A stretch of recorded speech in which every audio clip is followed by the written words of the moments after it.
Hey everyone, I'm Hyman of the Edmonton Oilers, and I'll be reading my book that I wrote called The Magician's Secret. I hope you guys enjoy it. All right, The Magician's Secret.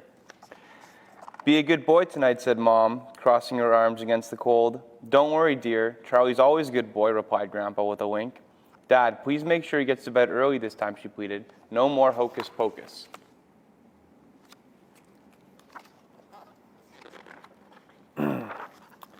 Grandpa was like a big kid who never grew up. He played games with me, and he let me eat ice cream and cookies and candy. He also knew the most amazing tricks because he used to be a magician. He knew how to pull a rabbit from a hat and make a coin disappear. He would never tell me how he did it, though.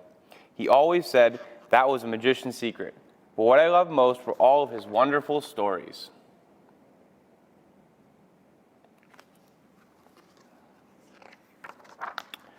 Grandpa's tales all began at his magic story chest. This was a great big wooden trunk hidden in the darkest, most cobwebby corner of the attic. Each time he told me a story, Grandpa would blow the dust off the old chest, open the heavy lid, and reach in for something special he had picked up on one of his adventures.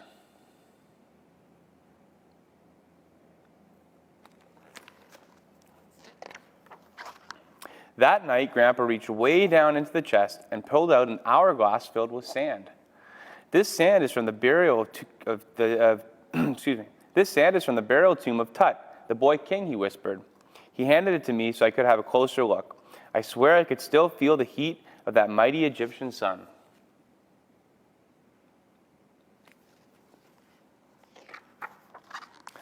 Grandpa told me that he was deep in Tut's tomb looking over ancient relics when he stumbled upon a secret door to an undiscovered chamber.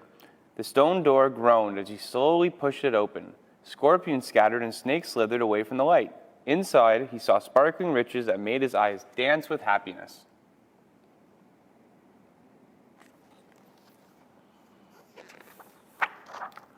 Suddenly, the tomb raiders swirled down towards him like a sandstorm.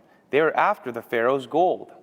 But before the thieves had a chance to act, Grandpa toppled a large woven basket stuffed with heavy scrolls and sent them rolling down the bad guys like bowling balls heading straight towards the middle lane. Strike! You'll never get your grubby paws on these riches, he yelled.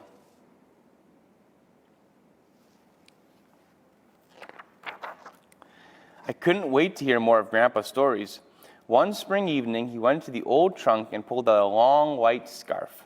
This belonged to the Red Baron, the great First World War fighter pilot, he explained. He was the ace of aces, the most feared man alive. Grandpa told me that he once got into a real dogfight with the Baron high in the skies over France.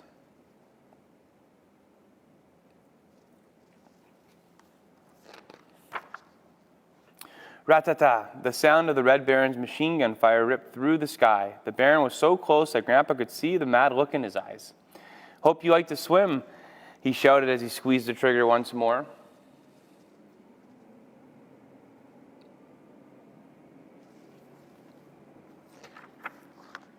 Grandpa put his plane into a steep dive, and the Red Baron followed, as if it was a game of cat and mouse.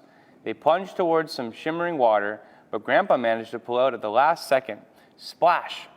The Red Baron wasn't so lucky. He took a swan dive into the waves. As Grandpa flew away for one last look, he snatched the scarf from the sky. I'll take that, he said, escaping into the clouds with a grin.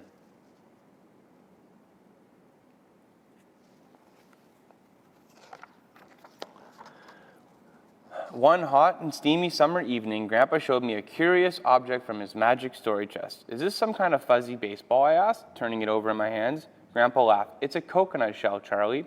I found it when I was exploring a beautiful tropical beach. He told me that he had been dozing under the shade of a towering palm tree when he was woken up by a thunderous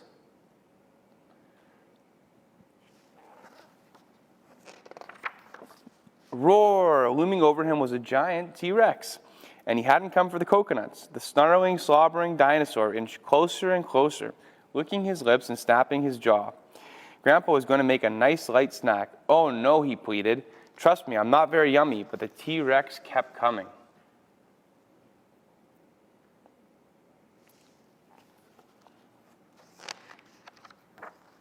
Zing, zing, zing. Suddenly, dozens of rocks rained down through the air, scaring the nasty dinosaur away.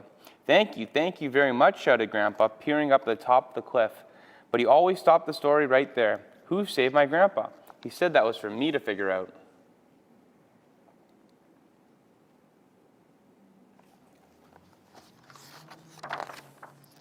Grandpa's stories made my heart race. Every day I look forward to the next one. But Dad wasn't impressed. They're just all tall tales, Charlie, he said. Things Grandpa's made up. He's never been to Egypt or flown a warplane or been chased by a dinosaur.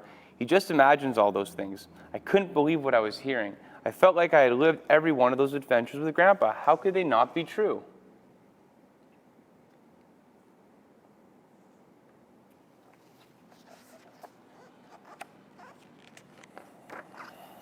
I went to find Grandpa in his room.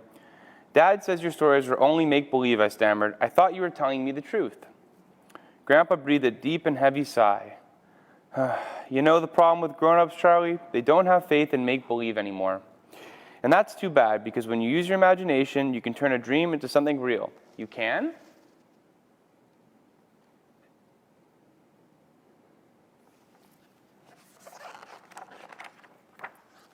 Why, sure. We've done it over and over again with cameras and computers, cars and airplanes. We've traveled into space and explored the deepest oceans. We've even landed on the moon. The imagination is the most powerful force in the world. Magic is all around us, kiddo, in me and in you. All you need to do is believe. You know what I like to say? Whatever you believe, you can achieve.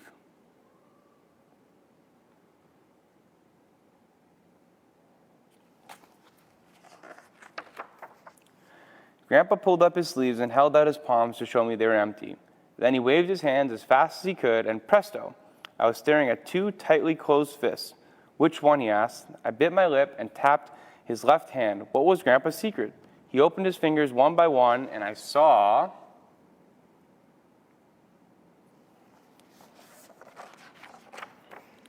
a rock, I said, taking it from his hand.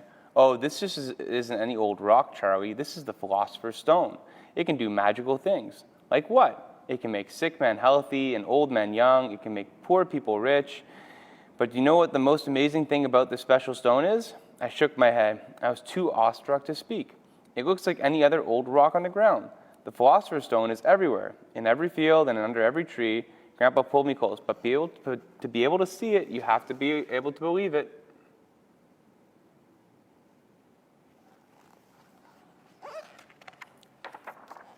That night, I tucked the stone under my pillow and fell into a deep, deep sleep. When I woke up, I was in the land of dinosaurs. Whoa! I was perched up on the edge of a rocky cliff. It was so high up, it made me dizzy. All at once, I heard a thunderous roar. I peered nervously over the edge of the cliff and saw a giant T-Rex looming over.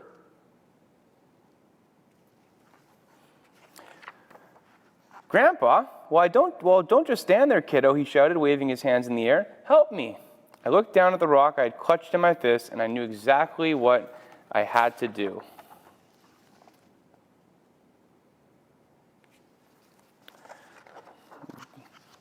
The end. Hope you guys enjoyed the book, and continue reading, and all the best.